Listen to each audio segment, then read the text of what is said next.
Good afternoon, everyone. As Emily mentioned, my name is Charlie Reardon, the Deputy Provost for Research and Scholarship here at UD, so the VPR effectively. It's my great pleasure. Been here almost 20 years. I have to say that it's very exciting to see the audience here and to see the level of dialogue and conversation. As Emily mentioned, I've been involved with the advanced program at UD since its really inception in 2008. At that time, I was a recovering department chair when Pam Cook and others approached me, and there's absolutely been nothing more satisfying professionally and personally than being involved in this advanced program. If I would have predicted those 8 years ago that we would have a program of this impact and this attendance, I couldn't have predicted it. So I want to thank you all for taking the time to come. I also want to shout out, you've heard a lot of howdies today. I received my PhD from Texas A&M in 1990. So the other part you may not know is gig 'em. So it's great to see all of the representation from Texas A&M. And some of the comments from the provost really resonated with me. When I arrived in College Station as a Connecticut Yankee with a Catholic background, I was a fish out of water, but clearly nothing like some of the challenges that many in the room have, or a number in the room have faced in your own community. So I really thank you for everything that you're doing. The other note that really came to mind as I was listening to the conversations this morning, particularly the keynote and beyond, is that phrase that goes back to Thomas Parker, who was the Unitarian minister 170 years ago, who was an abolitionist, who really coined the phrase that became much more common in our vernacular in the last 50 years through Dr. Martin Luther King.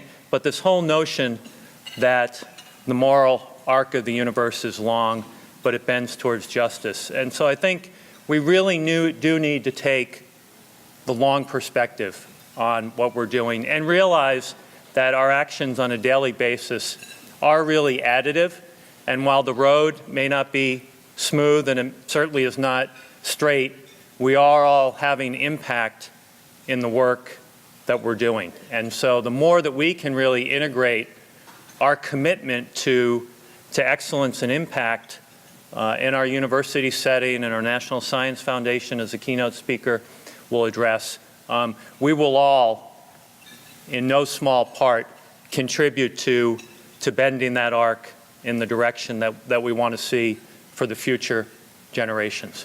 And so the last thing I'll say before I move on to introduce our keynote speaker is just a comment from my perspective as the Chief Research Officer and advocate at the university. Another topic that has come up throughout discussion, and that is the role of those of us who are in the majority on our campuses in ensuring justice and equity and access and opportunity. And I think from a research perspective, it's really, in some ways, very straightforward. In our research activities, we are all committed to excellence and impact. And to achieve excellence and impact in our research endeavors, regardless of the discipline, we must approach these problems from a diverse perspective. Diversity is necessary, and diversity is synonymous with excellence and impact. And those of you that are going to be on campus beyond today and tomorrow, or local, or have the opportunity to come back, on Thursday of this week, we're fortunate to have another speaker, Scott Page, who's from the University of Michigan.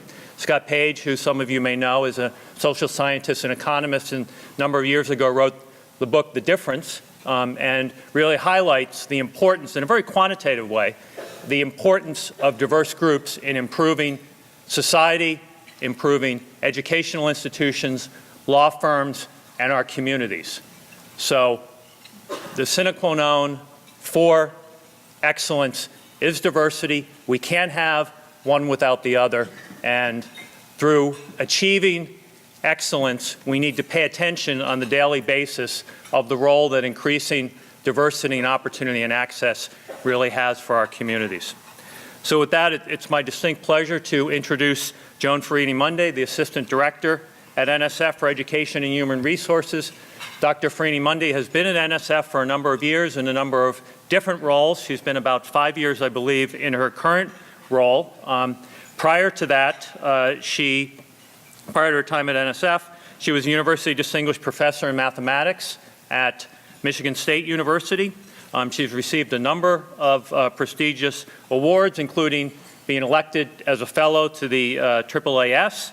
She has served on the U.S. President's National Mathematics Advisory Panel, as well as other leadership panels in mathematics and science at the federal level. And she, earlier in her career, received her doctorate in mathematics from the University of New Hampshire. So please join me in welcoming Dr. Ferrini-Mundy for the keynote. Thank you.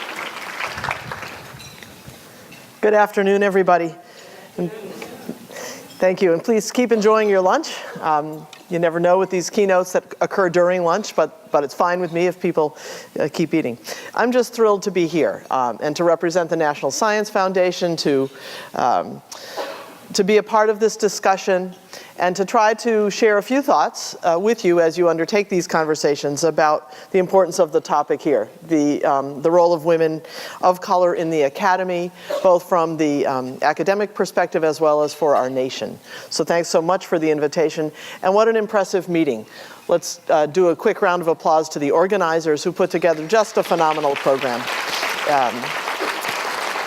Rich conversations, a set of speakers with a range of important knowledge and experience, and from what I understand, I guess you had a wonderful event last night where folks had a chance to really think and talk and discuss all kinds of ideas. So I really wanted to talk about three things. One is what I'm learning as I continue to serve in the role that I am in as head of the Education Directorate of the National Science Foundation, and that, of course, is the directorate where Advance is based.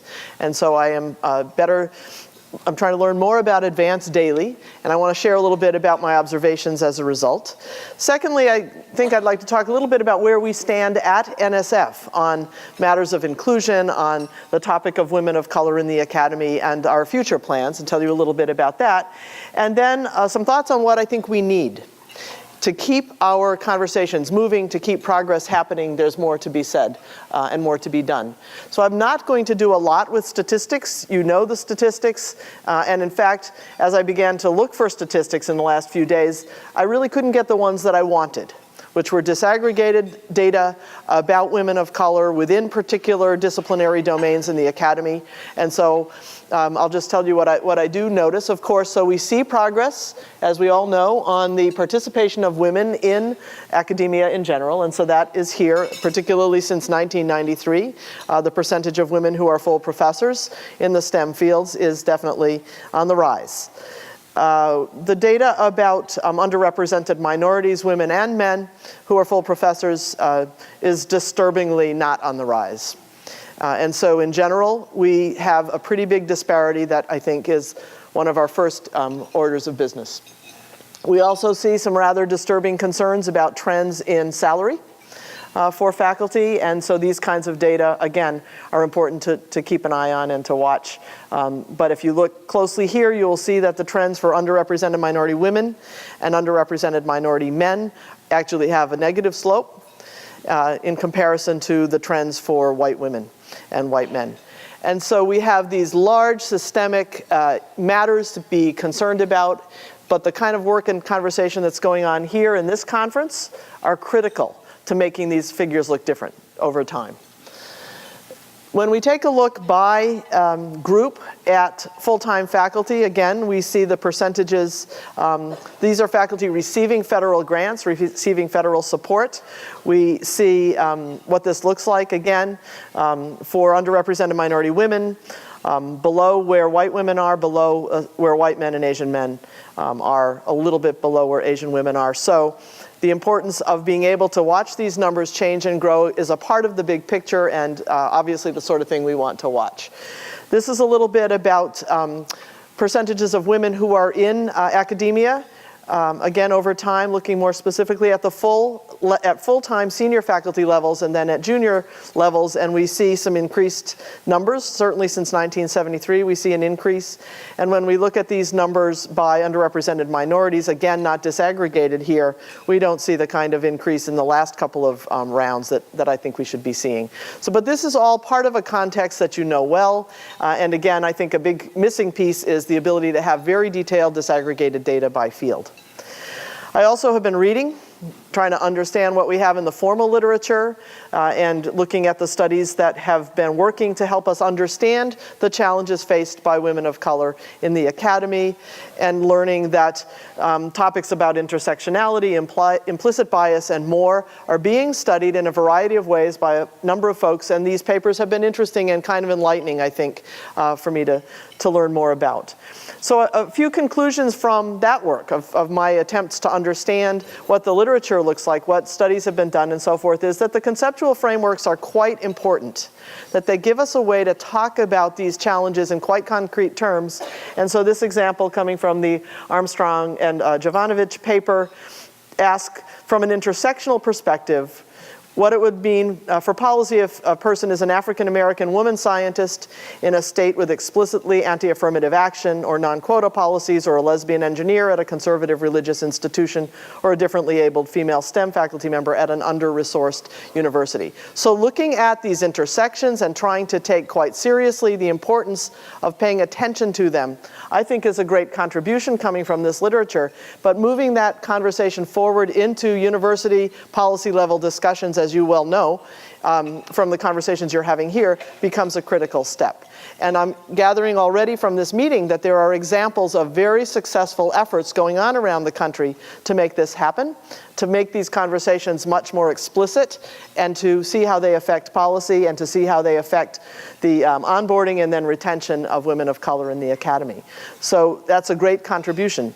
The evidence is disturbing, and so this paper that has been circulating a lot and getting a lot of attention by Williams, Phillips, and Hall that offers some categories of experience that are sometimes faced by women, has the amazing statistic that of the 60 scientists, women of color that they interviewed for the study, 100% of them reported having encountered at least one of these patterns of gender bias. So the prove it again idea being that women need to essentially demonstrate competence in far more exacting ways than men of equivalent competence. The tightrope balancing the challenge of appearing feminine without appearing, between being feminine, being masculine, and then balancing how that looks in terms of competence as well as friendliness. The maternal wall having to do with the roles of having children, and then the tug of war. These various types of experiences, I heard in Christine's talk just before this, the idea of the pet to threat notion. All of these experiences are happening. Research is demonstrating in very public ways their existence, and so figuring out what we do once we have these constructs in place with names and can point to them, how to move ahead, becomes the big challenge for everyone concerned with quality in science and academia. There are interventions that can work, and you know about these. There are departments and a variety of studies, and I'll just mention a few, a lot of them coming from advanced principal investigators. Departments that implement training for implicit bias can show improvement in hiring for women. You know about this. The training that's been done at the University of Michigan and has been propagated through their work for implicit bias training is making a difference as well. We're seeing more hires when this kind of training happens. I should say that implicit bias training is quite widespread within the National Science Foundation. How many of you have reviewed and experienced some kind of implicit bias training as a part of that? I'm just curious. Okay, maybe not enough. So there could be a couple of issues with that. We need your names as reviewers, for one thing. Need you to be there. And also, that training is done kind of by unit across the NSF, and so we may want to make sure it's more systemic and widespread across the agency. But that becomes a really important piece of what we can do. While I'm talking about NSF, just briefly, I was chatting with Sharon Neal a minute before lunch and wanted to recommend her as someone to whom you might speak if you would consider coming to the National Science Foundation organization as a rotator. You do know that that's how we operate. We about at least a third up to a half of our scientific staff are folks who are there on short-term rotations for 2 to 4 years, who come in, become program officers, take on that responsibility, and then move back into their institutions. And so we are always looking for people who are interested in coming to do that work. It's a chance to make a difference from a very different perspective, and Sharon's nodding, so that means that she'll tell you about how good this can be because she served in that role in the chemistry division fairly recently. The Association for Women in Science also has an advanced project where they worked with scientific societies to do training on implicit bias. And so they were able to show some increases and some improvements. This all said, though, it's not clear to me if the implicit bias training generally is sharply enough focused on particular issues for women of color. It's probably focused fairly well on issues for women and perhaps on issues for underrepresented minorities and various institution types. But again, I think we now need to keep diving more deeply to be sure that all of the issues that need to be addressed are being addressed. So a little bit about where we stand at NSF. Of course, as an agency with our long-time commitment to both people and to the progress of science, there's been, I think, a very strong institutional commitment to equity and to inclusion over many years. But we are constantly working to make sure that that is as effective and impactful as it can be, that emphasis. So a couple of points I want to make about Advance, in case there are any questions. Advance is about all women and about all areas of STEM. We get questions from time to time about whether the social, behavioral, and economic sciences are considered part of STEM. They are. And about the sort of expansiveness of the program to include attention to all women, and of course it does. And just a reminder, how many of you are involved with Advance projects? You may know Advance quite well. You do, great. So one thing that I would put to you is, okay, so these are these are the goals of Advance as it stands right now in the current solicitation. It's about increasing the representation and advancement of women in academic STEM careers, developing innovative and sustainable ways to promote gender equity, and contributing to the development of a more diverse science and engineering workforce. If we have a little time during this lunch, it would be interesting if we could have a conversation about other goals you might like to see as part of Advance, and be explicit about that. This is a way that we can continue to inform the program. These are quite broad, but we're always interested in how they play with the field and whether we can imagine other kinds of emphases in Advance. So please be thinking about what we might do going forward. Now is a really good time, currently with this administration, to be focused on issues of inclusion, on issues of equity, on the participation of women and the participation of underrepresented minorities in the STEM fields. So Joe Handelsman, who did work both at the University of Wisconsin and then at Yale, focused on implicit bias, has been a very compelling spokesperson for a number of areas, including looking at metrics and being attentive to success, which is helpful to have the Office of the President because she is now the Associate Director of Science in the White House. Having the Office of the President focused on success, focused on bias training.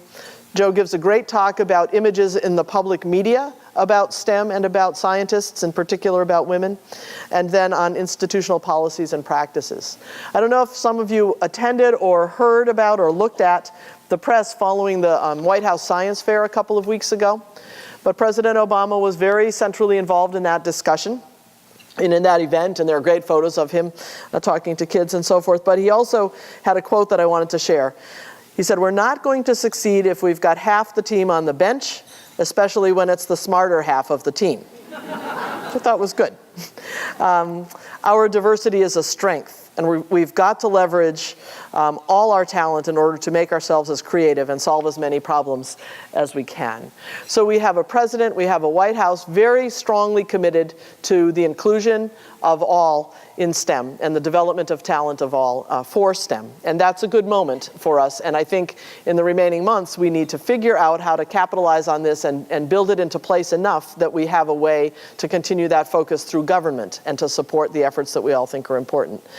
Connected to that, I wanted to just mention that there is a federal 5-year strategic plan for STEM education Probably not the most riveting reading, but if you're interested, you could look it up. It's online and see what it has to say. One of the 5 major goals of this report is to better serve groups historically underrepresented in STEM fields. Now, this is a report that the Congress requested, and now it's in place as a governmental activity, which means we have about 14 agencies that have come together to work on this particular goal. And a sub-goal of the group that is working on historically underrepresented groups is to invest in campus climates that are effective in improving success for students from underrepresented groups and so forth. So right now, the 2 leaders of that group, Sylvia James at the National Science Foundation, Hannah Valentine at NIH, are really committed to working with the community to take up this goal. And this is another place where if we have a few minutes, I'd like to come back to this and hear ideas. Because the federal government is kind of it's very unwieldy as an organization. But right now we've got a chance. And so how we can best connect around very specific problems, very specific challenges, it's a good time to talk about that. The directorate that I head up, Education and Human Resources, had an advisory committee report a couple of years ago on strategic re-envisioning, and it has 3 sections, and the section on broadening participation opens with this. We're going to view broadening participation as a solution, not a problem to be solved. So this asset orientation, this notion that diversity is essential to progress in science, is now central in so much of the language coming out of the government and particularly NSF. Again, how we make a shift toward this asset orientation and at the same time not ignore deep challenges, deep problems that do need to be addressed is something we could use your help on. I'll talk a little bit now about includes, and I know there are folks in the room who've already heard some of this talk. How many of you know about NSF includes? How many are part of an application? Okay, this is good. There will be more chances. So you need to watch for this next year. Includes is an initiative of our director, of Dr. France Cordova. She herself is the team captain for Includes. It's very unusual for an NSF director to appoint themselves the team captain of a specific activity, and she's been out and about talking about it.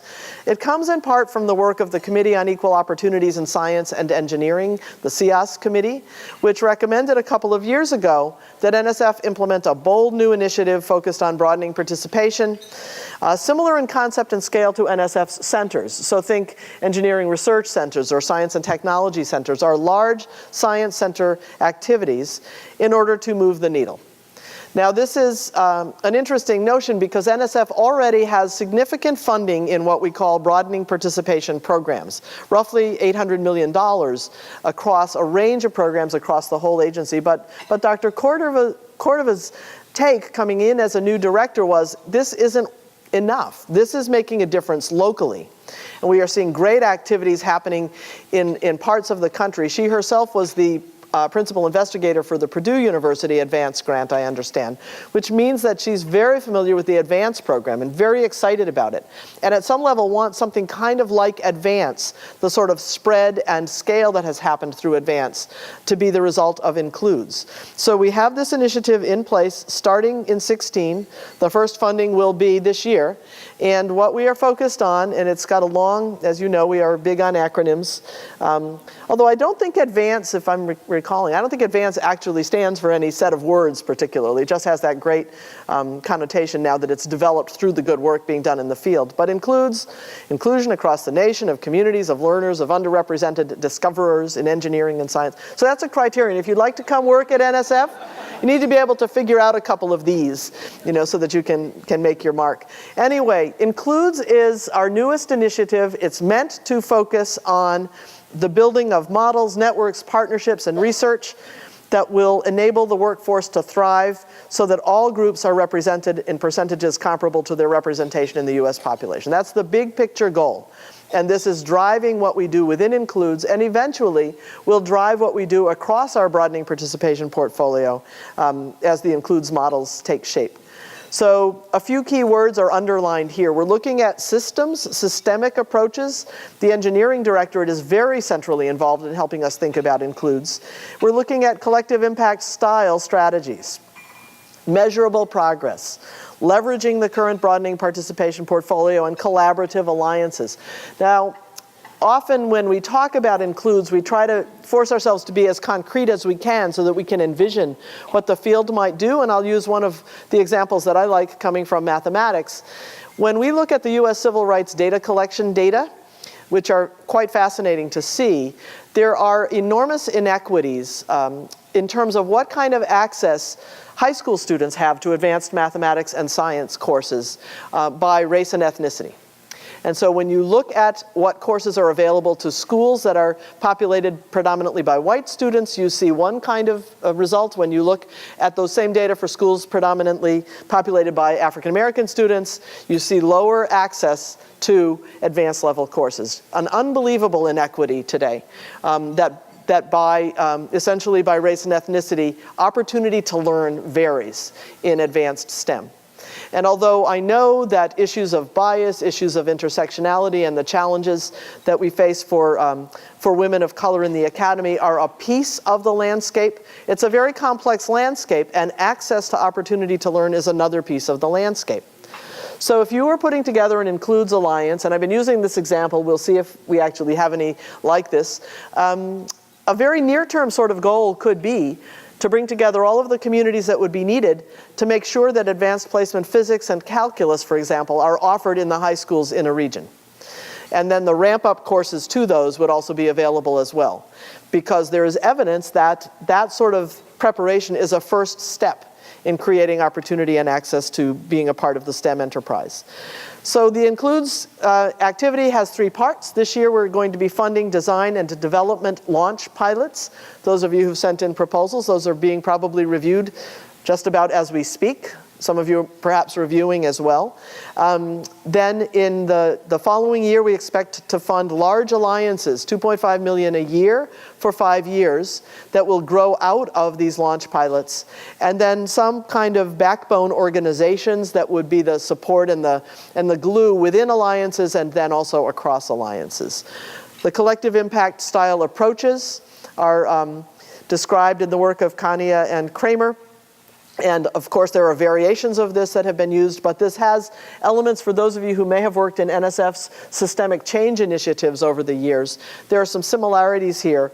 One of the most compelling being this notion of mutually reinforcing activities. So if we imagine alliances that include higher ed, community colleges, community organizations, after-school centers, science museums, the business community, and so forth, coming together, the idea is that everybody's moving in the same direction, that there is some set of well-defined goals and that different pieces of the overall enterprise are doing the part that they can do best that will benefit their enterprise, but also the overall initiative over time. So this is the kind of theory of action that we're working from, the notion that maybe this sort of an alliance structure is what can lead to impact.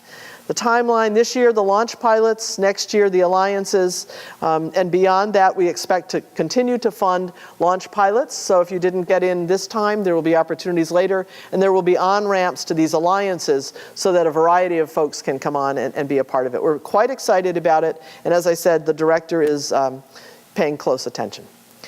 So then I'll just kind of conclude with a few things from my own observation that I think we need and that I think you all are the audience to be leading some of this work. First of all, we need to get the word out. The challenges for women of color in the academy are, I think, quite well articulated in a lot of documents, in the reports of so many workshops, in the wonderful talks that I'm hearing at this meeting. But I don't think it's widely enough heard. And so syntheses of the research as well as popular articles that help to make very real and very clear the challenges that come with intersectionality and implicit bias relative to women of color in academia. And I think increasingly the qualitative stories, the ethnographic kinds of accounts become as important as the data that we might see in other forms, the more quantitative data, because we need to understand this at a personal and individual level. Similarly, syntheses of research and popular articles about the value of diversity for the economy, for educational success, for societal well-being. You'll hear Scott Page this week. That sounds terrific. We reference his work all the time, but there aren't as many other sources that we can reference to make as clearly the case that we need to make about the place of diversity for our society. This is one study that we do cite by McKinsey that really talks very directly about the bottom line for companies that have more ethnic diversity and their bottom line performance, the great increase that's possible with diversity. But I think there's opportunity for much more nuanced work to look at the role of diversity within academia in, for example, undergraduate education. How do we understand the different kinds of learning that are possible, the different kinds of problem solving that can be achieved, and so on when we have diverse groups, and what are the right ways that policies and educational structures can support that particular kind of impact? So I think that the research can continue to grow in that area, and of course this is of great interest to NSF. We need additional data. We need more evidence. We need disaggregated data, as I've said, qualitative data, case studies, examination of a variety of variables as they relate to STEM disciplinary field, because I was not again able to find as much that discusses these matters relative to women in physics or women in engineering specifically, or women in my own field, mathematics education, and for women of color in these fields as well, to better understand the ways that these variables interact with ability to progress in academic success and careers and to academic leadership. And then descriptive accounts, as we do have and we're beginning to have more, we have them for advance in general, descriptive accounts of what institutions are doing and what kinds of policy changes are enabling women to thrive, and now we need the work that also helps us understand how women of color in STEM can thrive. Because as I understand it from talking to Dr. Cordova, it's when university presidents and provosts are talking to each other that they really will then begin to learn and to understand how ideas can travel from one place to another and begin to take action to make a difference. And so they need to have material right there in front of them to work from in order to make that happen. I think continuing to frame a research agenda, think of NSF both as a place that is deeply concerned with institutional change and capacity building, and with continuing to promote the progress of science. We are a research agency, and so the research that can help to solve important national challenges needs to be a part of what we do. And so here are a few questions that I have. Do shifts in the tenured faculty situation, where we see increasingly a trend toward a lot of non-tenured faculty in academia, what are the implications for women of color? And what are the implications in the STEM fields?